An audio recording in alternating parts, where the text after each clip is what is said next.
Peace be with you, everyone. Welcome to my channel. My name is Trevor. Very grateful to have you here. So this is going to be my weekly fragrance rotation. I'm going to be sharing with you in this video all the fragrances that I wore just about the second week of October here. I think today is the 15th or 16th. So these were what I was reaching for and craving here as the weather was starting to really enter into that autumnal phase for me anyway. It's been very overcast, cloudy. Unfortunately missed the solar eclipse the other day because of the rainy weather, but it was nice to really get a good feel for the autumnal fragrances and really to shine in the kind of brisk cold that was entering in upon me where I've been at. Feels like almost a year since I've last posted. There's just been so many events going on, both in my personal life and on the world stage, that it just seems like a lot of time has passed just in this 1 week. But I'm happy to be talking about fragrances again, enjoying a passion, kind of taking my mind off of things a little bit, and I'm hoping that we can share in that passion here together. So I'm gonna start off with Monday. Here we have Lom Idial Lint. So this is the only one I own in this newer bottle. I think Ash from Gent Sense has said that these have been reformulated. I know he did a comparison video with the Extreme. So this is the one I am the most confident in recommending because I have the modern formulation, and this one is, if you're not familiar with the Lom Idial line, I highly recommend buying any one of them that are currently available. They're all great. The only one I haven't tried is the Cool.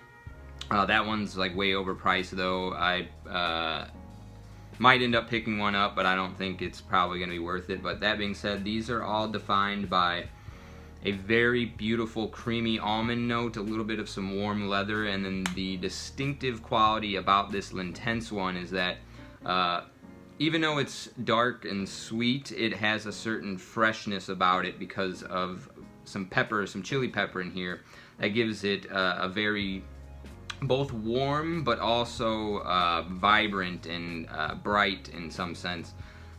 Easy to wear, almost like this one reminds me the most of a classical cologne style, despite, you know, there's some smoke, some chili pepper. So overall it's got this dark, mysterious quality to it, but I find it to be the most invigorating, I think is a good word, out of all of the flankers of this, save for the summertime versions. But yeah, so smoke, chili pepper, sweet almond, and a little bit of warm leather. This one is slowly becoming my favorite because I find it the easiest to wear and the most versatile out of the cooler weather ones anyway.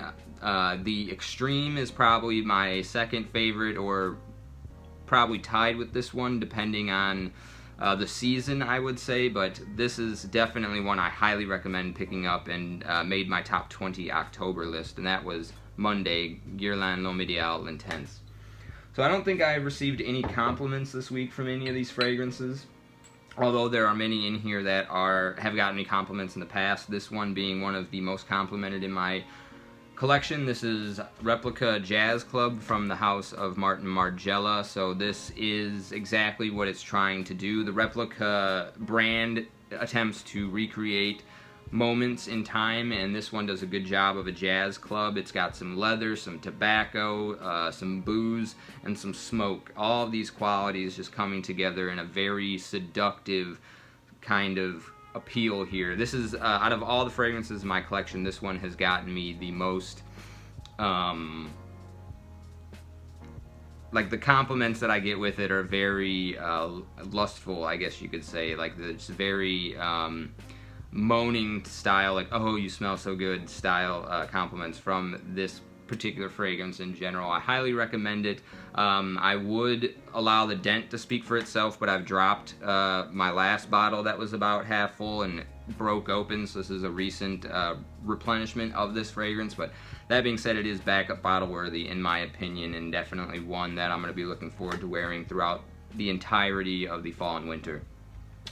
Okay, Wednesday, one that's been a grower on me. I really didn't care for this fragrance when I first got it. I found it a little bit boring, and the texture, it has a bit of a doughy quality that I don't really care for. However, recently this one kind of presented itself with this nice, brisk almost, I want to say, stevia style sweetness. So there's like a medicinal style sweetness in here that really harmonizes or juxtaposes well with the dark, mysterious qualities. So it's got a very dark, mysterious, foggy quality to it almost, but then there's this brisk sweetness that I find with a little bit of a medicinal touch that I think makes it a very well balanced fragrance, and that is Prada Lunar Rosa Black. So the DNA itself is very reminiscent of Van Cleef & Arpels Midnight in Paris, which I actually do prefer over this one. It's got a little bit of a leather to it that gives it this edge that I really enjoy. That one's very difficult to find and very expensive on the secondary market right now, so this is a great alternative to that one, and one that, for whatever reason, women seem to particularly enjoy. So I'm not sure if this one's been discontinued. I've heard rumors that it has been. Let me know in the comment section down below if you've got any confirmation on the status of this fragrance, but I would definitely recommend getting it before it's gone, because this is a great, easy, versatile wear for this time of the year in the autumn. Prada Lunar Rosa Black for Wednesday. Okay, Thursday, I actually had a little bit of a regret, both Thursday and Friday. I feel like I wish I would have swapped the wearing choice for days on these. Thursday opened up very cloudy, cold, and overcast, but by the time I'd gotten into work, just driving from my house to work in that weather, the sky had parted and it was very nice, almost reaching up into the 70s, very warm and sunny. I wore this fragrance in the hopes that it would be dark and a little bit spooky to some degree, but this is Enre Noir à l'extrême. Obviously, based on the dent level, I really enjoy this fragrance. This was probably my favorite wear of the week this week, I want to say. Very nice and dark woody ink quality, kind of like a ballpoint pen breaks off in your pen pocket, and you get that smell of a very sterile, inky quality at the heart of the fragrance.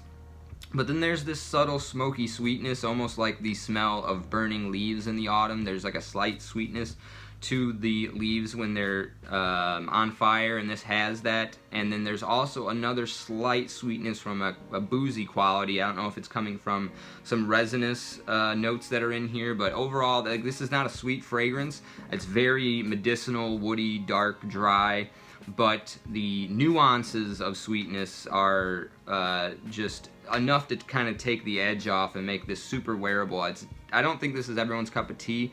None of the Enre Noir line is, but for frag heads, I feel like the appeal is definitely there. This is definitely, you know, one of the best cheap fragrances that you can get on the market. You can usually find these for under 30 bucks, and like I said, my favorite wearing experience of the week, but I somewhat still regret it because I did a poor job of matching it up with the weather. Which brings us to Friday.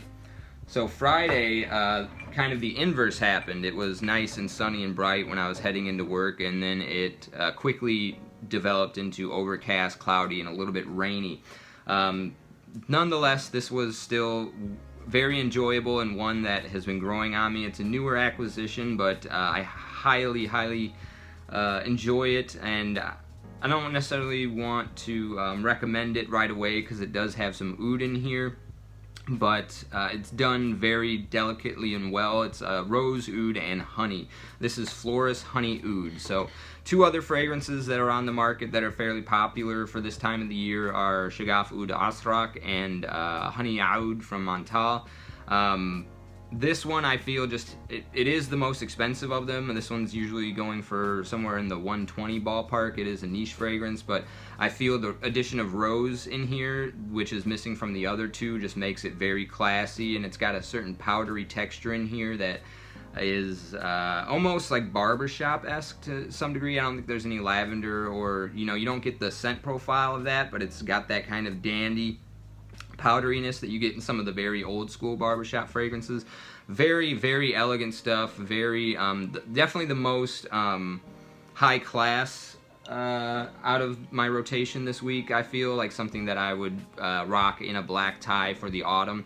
So definitely check this one out or sample it if you can, if you haven't already. I got picked this one up on Courtney Ryan's recommendation. I think she used to do videos with her fiance Teddy on Baldessarini fragrance, I think is what it's called. So that's a woman that likes this fragrance a lot, and I definitely back up that recommendation. This is Flores Honey Oud. Okay, so for Saturday, just kind of like a chill day. I did a little bit of some errands and some running around, working on some other projects outside of the fragrance world in my spare time, and Rose calls to me very much so in this period of the autumn, and so I had to rock Moschino's Toy Boy. Didn't really interact with many people, so can't say that I had opportunities for compliments, although this one does get me a lot of compliments a lot of the time. If you're gonna check this one out, I personally recommend picking up the 50 ml. I think this bottle's kind of clunky and goofy in the 100 ml size, and you can usually find the 50 mls in the cheapy price range for like under the $50 mark. The 100 mls now are going close to 70.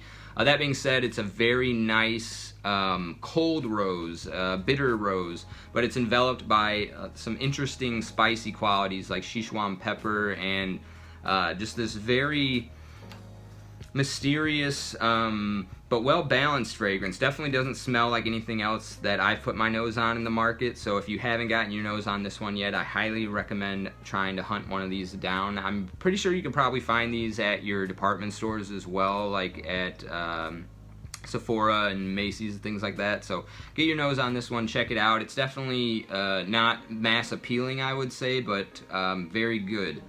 So that was Saturday, Moschino's Toy Boy, and then Sunday is the only fragrance that I wore that wasn't already in my top 20 October recommendations, so forgive me if this weekly rotation is a little bit redundant if you've watched my previous video, but this is a nice rack store cheapie that's been making its rounds online. I'm not entirely sure about the note breakdown on this one as it's not on Fragrantica currently, but I definitely pick up Clove as one of the main players here.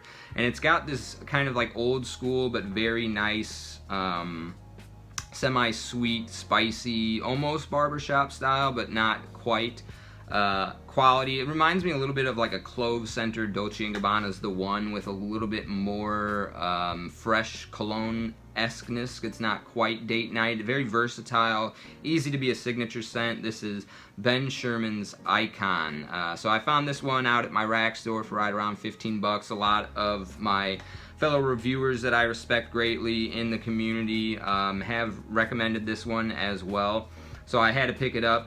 Definitely has a little bit more of a older gentleman's appeal. I think this is definitely a 30 and up, maybe even older to rock, but it's, like I said, easily a signature scent, easily year-round, I would say, although I think autumn is where it shines the brightest. Like I said, like Clove is really what I pick up the most. It's kind of like a soft fragrance though. I don't get much of a projection, and the longevity was only average, but really, really great find at the rack store. So scoop this one up if you see it out there.